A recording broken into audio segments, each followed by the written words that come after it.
नमस्कार, मैं हूं नंद गोपाल पांडे। आप देख रहे हैं ITN नेशनल यानी इंडियन टीवी न्यूज़। हमारे साथ मौजूद हैं जनसत्ता दल लोकतांत्रिक पार्टी के जिला अध्यक्ष सोनेंद्र सिंह रघुवंशी।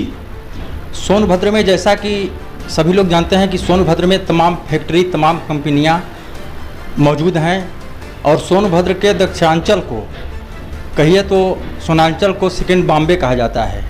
लेकिन सोनभद्र में यहाँ के युवा बेरोजगारी की दंश झेलते आ रहे हैं और अभी भी झेल रहे हैं, जिसको लेकर के आज जिलाध्यक्ष श्री सोनेंद्र सिंह रघुवंशी जी शक्तिनगर कुछ कंपनियों में गए। हम इनसे बात करते हैं कि वहाँ की स्थिति क्या है, क्यों नहीं यहाँ के स्थानीय लोगों को रोजगार मिल रहा है, आखिर क्या कारण है, या यहाँ के जनप्रतिनिधि मौन हैं, उन पर दबाव नहीं बना रहे हैं, या पार्टियां अपने आप अपने मन की मनमानी कर रही हैं। क्या कारण है कि यहाँ के जो है बेरोजगार का दंश झेल रहे हैं यहाँ के युवा। आप पहले अपना परिचय बताइए। मैं सोनेंद्र सिंह रघुवंशी, जिला अध्यक्ष जनसत्ता दल लोकतांत्रिक पार्टी सोनभद्र। अच्छा, तो आप बताइए कि आप आज गए थे शक्तिनगर जी, तो क्या देखे वहाँ क्या खतर क्या है, क्यों नहीं यहाँ के बेरोजगारों को रोजगार मिल पा रहा है? वहाँ पे सबसे बड़ी समस्या ये है कि हमारा सोनभद्र जो कि उत्तर प्रदेश को सबसे ज़्यादा राजस्व देने वाला प्रदेश है, इसके बावजूद भी यहाँ की जो लीडरशिप है, लीडरशिप नाम की कोई चीज़ नहीं है। रही बात जनप्रतिनिधियों की, आपने बात कही, तो जनप्रतिनिधि के नाम पे दबाव तो बनाया जाता है, लेकिन कंपनियाँ जो है इस हिसाब से अपनी पॉलिसी बना के रखी हैं कि हर एक नेताओं को कॉल करके या पत्राचार के माध्यम से उनको टच करती हैं, उनको 1 से लेकर 2 कोटा दिया जाता है ताकि वो उसके बाद उन पर आरोप प्रत्यारोप न लगा पाएँ, उनका काम हो जाता है। दूसरी चीज़, जिसको आवश्यकता है, आवश्यकता के अनुकूल वहाँ पे सक्रिय दलाल, जो लोकल दलाल हैं वो सक्रिय हैं, जिसमें 1 से लेकर 2 लाख रुपए उनको दीजिए। हाई स्कूल इंटर पास अगर लड़का है उसी के माध्यम से पेपर जाता है। पहला पॉइंट। दूसरा पॉइंट ये कि अगर कंपनी इतनी ही अच्छी है और चाहती है कि नहीं सोनभद्र के बेरोजगार युवाओं को रोजगार देने के लिए, तो सार्वजनिक भर्ती कराए। इसके लिए जनप्रतिनिधियों को आवाज़ भी उठानी चाहिए। दूसरी चीज़, NCL मैनेजमेंट जो कि वहाँ त्यागी जी हैं खड़िया परियोजना में, इनके द्वारा ये कहा जाता है कि मैनेजमेंट जाने, तो मैनेजमेंट जाने तो या तो आप के द्वारा काम दिया गया है अपना हाथ हटा लीजिए वहाँ से, या तो फिर भर्ती को सार्वजनिक कराइए। और सार्वजनिक करने के रूप में कहीं ना कहीं लड़के बड़े उम्मीदों से जो है माइंस के अंदर जाते हैं, बिना किसी सुरक्षा व्यवस्था के, बिना किसी जूता के, बिना किसी टोपी के। बाय द वे, अगर किसी मामले में कोई ब्लास्टिंग के दौरान अगर कोई जाता है और ब्लास्ट हो जाए, मर जाएगा, तो इसका जिम्मेदार कौन होगा? दूसरी चीज़, भर्ती को सार्वजनिक करें, दलालों की सक्रियता को बंद करें, नहीं तो जनसत्ता दल लोकतांत्रिक, जो कि शुरुआत से ही मैं कहता आ रहा हूं कि बेरोजगारों के हक की बात हमेशा करता रहेगा। और जैसे ही दूसरी मीटिंग होती है माननीय मुख्यमंत्री के को ज्ञापन के द्वारा जो है उनको अवगत कराया जाएगा। ज़रूरत पड़ने पर उनसे व्यक्तिगत रूप से मिलकर यहाँ की कंपनियों में जो भी भ्रष्टाचार चल रहा है उसके लिए रूबरू होकर उनको सारा चीज़।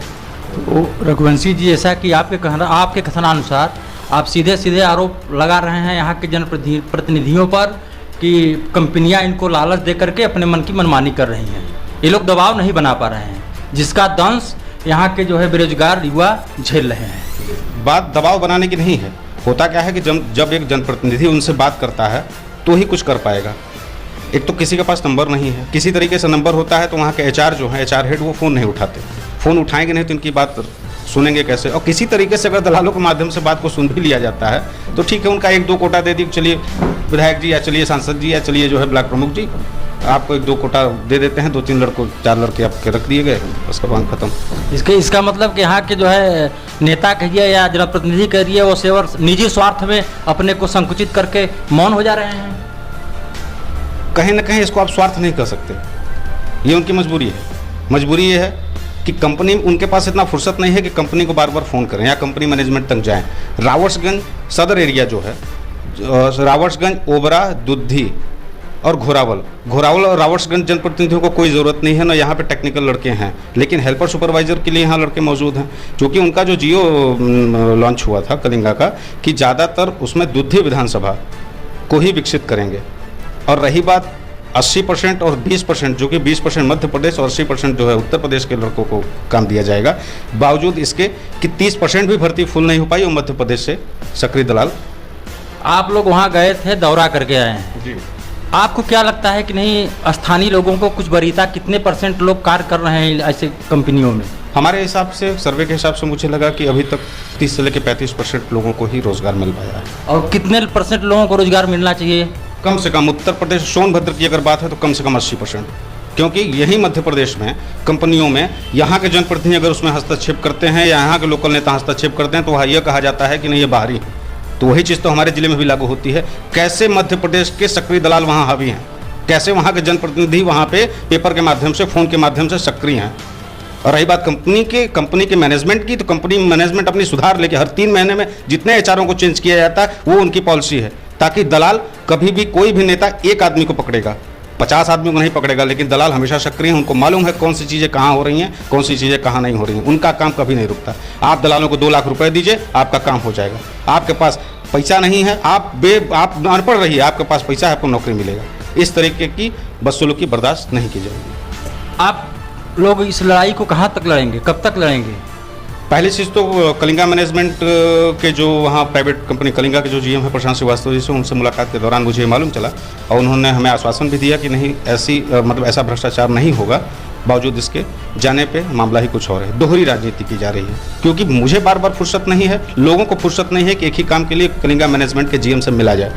मिलना भी थोड़ा सा मुश्किल है, क्योंकि माइंस के अंदर होता है, वहाँ पे सियासत लगी है, पुलिस लगे हैं, रोज़ जाना पॉसिबल नहीं है। जब भी मुलाकात होती है आश्वासन दिया जाता है, लेकिन धरातल पे 1% काम नहीं है। वही होता है जो वो चाहते हैं। इसकी शिकायत आप लोग ऊपर किए हैं कि नहीं किए हैं? इसकी शिकायत जो उसका प्रारूप है एनसीएल के जीएम से ही कर सकते हैं। अभी तक हमने किया नहीं है। 1-2 दिन के अंदर बहुत जल्दी प्रारूप बनाया जा रहा है। उनके जीएम से मुलाकात करने के बाद, उनकी सारी समस्याओं से अवगत कराने के बाद माननीय मुख्यमंत्री जी को ज्ञापन के माध्यम से उनको अवगत कराएंगे। ज़रूरत पड़ने पे उनसे भेंट करके यहाँ के लोभी कंपनियों में जितनी भी मनमानी चल रही हैं उसको ख़त्म किया जाएगा। चलिए, बहुत बहुत धन्यवाद। तो आप सुन रहे थे जनसत्ता दल लोकतांत्रिक पार्टी के सोनेंद्र सिंह जिला अध्यक्ष जी से हमारी वार्ता हो रही थी। इन्होंने अच्छा आवाज़ और अच्छा मुहिम छेड़ा है कि नहीं, स्थानीय लोगों को रोजगार मिलना चाहिए, और अगर नहीं मिल रहा है तो कहीं न कहीं ये भ्रष्टाचार के मकर जाल में पूरा सोनभद्र जिला और कंपनियां अपना काम कर रही हैं। इसी के साथ सोनभद्र से नंद गोपाल पांडे, ITN नेशनल की ये रिपोर्ट।